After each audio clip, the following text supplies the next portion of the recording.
हा काय नमस्कार शेतकरी मित्रांनो, मी आलो आहे आज पुंडलिक पोखरकर यांच्या प्लॉटवर, राहणार लाखनगाव, तालुका आंबेगाव, जिल्हा पुणे.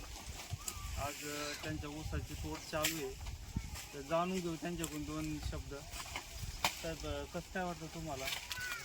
ऊसाची वाढ इतकी पाहिली, किती झालेली आणि याची ही 10 जूनची लागवड होती आपली. आणि हे बाकीचे तोड ऊसाची वाढ ते तोडणारे बाबा आहे ना, यांना विचारा तुम्ही कशी तोडतात आणि त्यांनी कसा ऊस पाहिला की.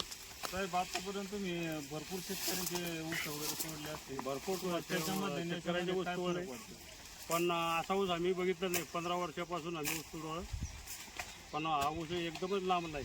म्हणजे काय वाटतं याच्यामध्ये तुम्हाला? आता शेतकऱ्यांच्यावर आहे ते, कसं खत टाकणं, मटेरियल टाकणं, त्याच्यावर शेतकरीवर अवलंबून आहे ते. म्हणजे किती कांडी होते साधारणतः हा ऊस? साधारण हा 45-50 पर्यंत आहे. आणि कांडीचं एक नंबर आहे, पण त्यासोबत ऊसाला वजन पण चांगलं आहे. वजन पण चांगलं आहे ऊसाला, आणि तोडायला फार जमत नाही. वळून जाम होतो माणूस, लय वाढलेला आहे. त्याच्यात एकच उद्देश आहे, शेतकऱ्याची मेहनत आहे. टाइम टू टाइम त्याला मशागत म्हणा, त्याला खताचं व्यवस्थापन म्हणा, पाणी म्हणा, ते टाइम टू टाइम त्यांनी व्यवस्थित केलं, म्हणून हा ऊस एवढा वाढलेला आहे.